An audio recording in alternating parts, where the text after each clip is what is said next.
SIR के दौरान विदेशी मतदाता कितने मिले? बड़े नेता आके यहाँ कहते हैं कि घुसपैठियों को हटाने के लिए एसआईआर किया गया। क्या घुसपैठियों को हटाने के लिए एसआईआर हुआ था और क्या घुसपैठिए मिले? महिलाओं को बुर्का में चुनाव बूथ पे ना जाने दिया जाए, इस पर हम चुनाव आयोग क्या सोचता है वो जानना चाहिए। पूरा गांव हिंदू का है और उस पूरे गांव में लगभग 100 मुस्लिमों के नाम जोड़ दिए गए। इसको सुधारा नहीं गया है। हमने आपको नई पहलों में बताया था, वोटर कार्ड, जिन लोगों के वोटर कार्ड में नाम होता है, उम्र होती है, पता होता है, तो जिन लोगों के वोटर कार्ड की एंट्रीज में परिवर्तन होगा, उन वोटर कार्ड्स को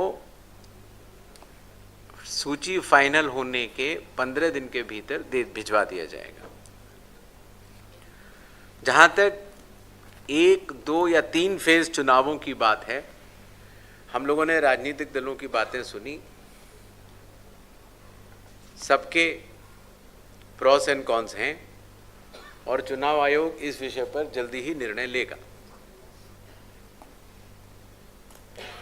जहां तक वोटर आइडेंटिफिकेशन का बात है, उसके ऊपर चुनाव आयोग के पूर्व में ही निर्गत आदेश हैं कि वोटर का आइडेंटिफिकेशन चाहे कोई भी हो, उसका किस तरीके से करना है, उन्हीं आदेशों के तहत वोटर आइडेंटिफिकेशन किया जाएगा।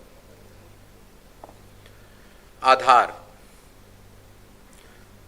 मेरे ख्याल से आप सब लोगों ने इन्यूमरेशन फॉर्म भरा होगा, भरा था कि नहीं?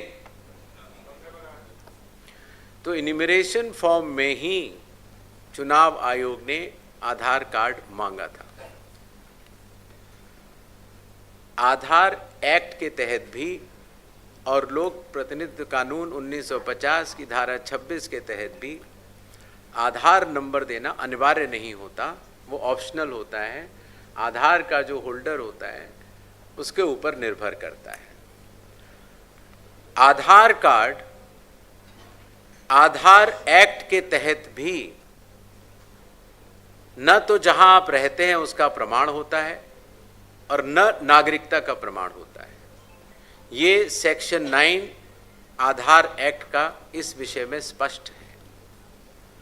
अगर आपने किसी ने भी 2023 के बाद अगर अपना आधार बनवाया हो या 2023 के बाद अगर आपने डाउनलोड किया हो, तो आधार कार्ड स्वयं माननीय सुप्रीम कोर्ट के कई आदेशों के अंतर्गत यह भी कहता है कि आधार कार्ड जन्म तिथि का प्रमाण नहीं है। अर्थात सुप्रीम कोर्ट के आदेश के अनुसार और आधार एक्ट के तहत आधार न तो जन्म तिथि का प्रमाण माना जा सकता है, न आपके रहने की जगह का प्रमाण माना जा सकता है और न नागरिकता का प्रमाण माना जा सकता है। माननीय सुप्रीम कोर्ट ने ये ज़रूर कहा और हम उस आदेशों का पालन भी कर रहे हैं कि आधार कार्ड लेना चाहिए। हम भी आधार कार्ड इन्यूमरेशन फॉर्म में भी ले रहे थे और अभी भी ले रहे हैं, और जो 11 डॉक्यूमेंट्स थे उसमें वो 12वां हो तो भी ठीक है, लेकिन यह बात सुप्रीम कोर्ट ने भी अपने आदेश में कही है कि आधार कार्ड नागरिकता का प्रमाण नहीं होगा। संविधान के अनुच्छेद 324 के तहत चुनाव आयोग भारत में मतदाता सूची तैयार करता है, विधानसभा चुनाव के लिए भी और लोकसभा चुनावों के लिए। और संविधान के अनुच्छेद 326 के अनुसार किसी भी मतदाता की पात्रता की पहली शर्त है कि वो भारत का नागरिक हो, उस बूथ के आसपास का निवासी हो और 18 वर्ष के ऊपर।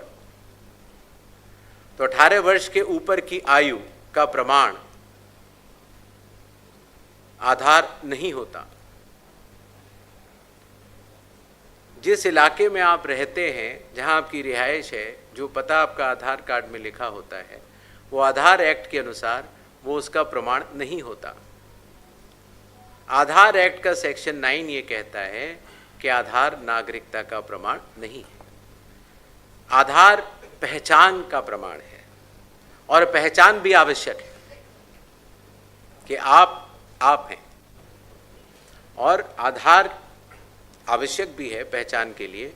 इसीलिए माननीय सुप्रीम कोर्टों के आदेशों के तहत और आधार एक्ट के तहत जो भी मतदाता अपना आधार देगा वो चुनाव आयोग स्वीकार करेगा, लेकिन पात्रता, चूँकि माननीय सुप्रीम कोर्ट ने भी कहा है कि वो नागरिकता का प्रमाण नहीं है, पात्रता के लिए अन्य दस्तावेजों की आवश्यकता पड़ सकती है।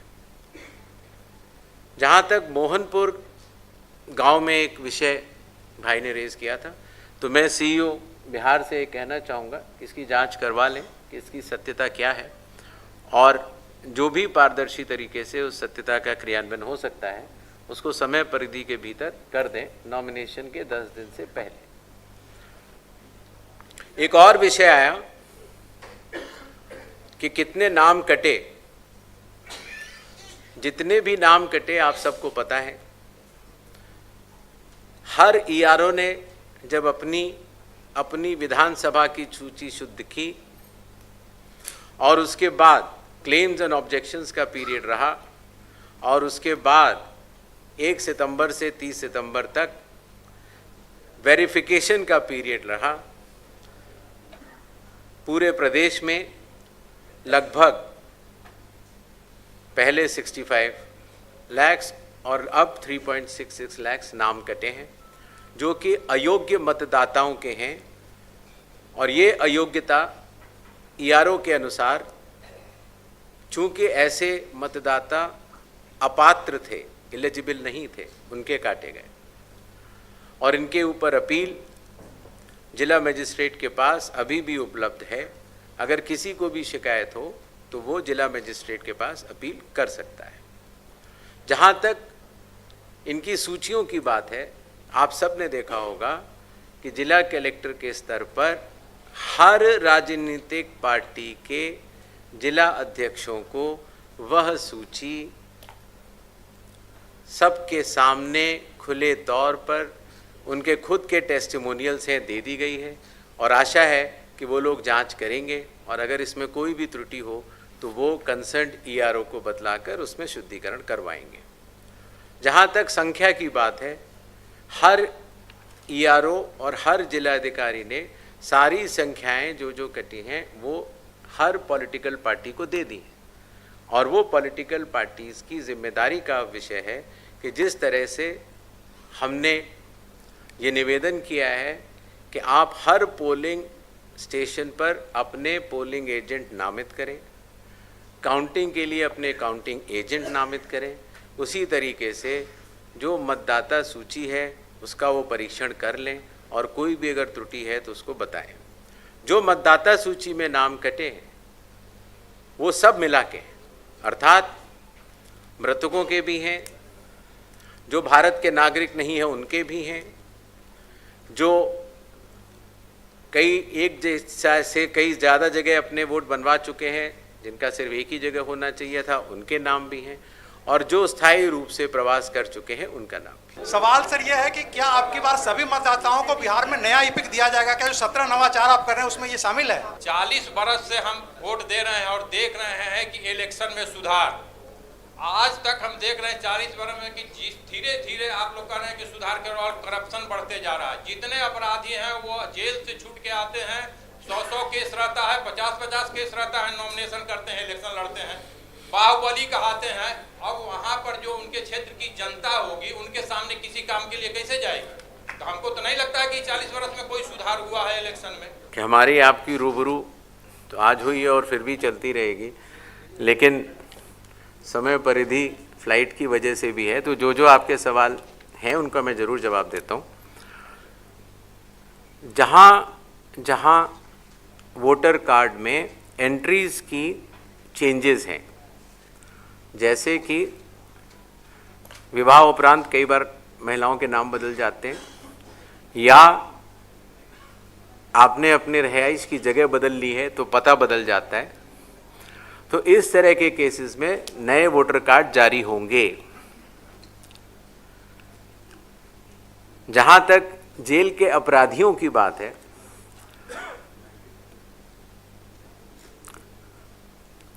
संविधान का अनुच्छेद 326 ये कहता है कि संसद द्वारा पारित कानून के अंतर्गत अगर कोई भी अपराधी जिसकी लिमिट कानून द्वारा निर्धारित होती है, उसमें से कुछ लोग चुनाव लड़ने के लिए अलाउड होते हैं। अगर छोटा अपराध होता है और बड़ा होता है तो अलाउड नहीं होता है।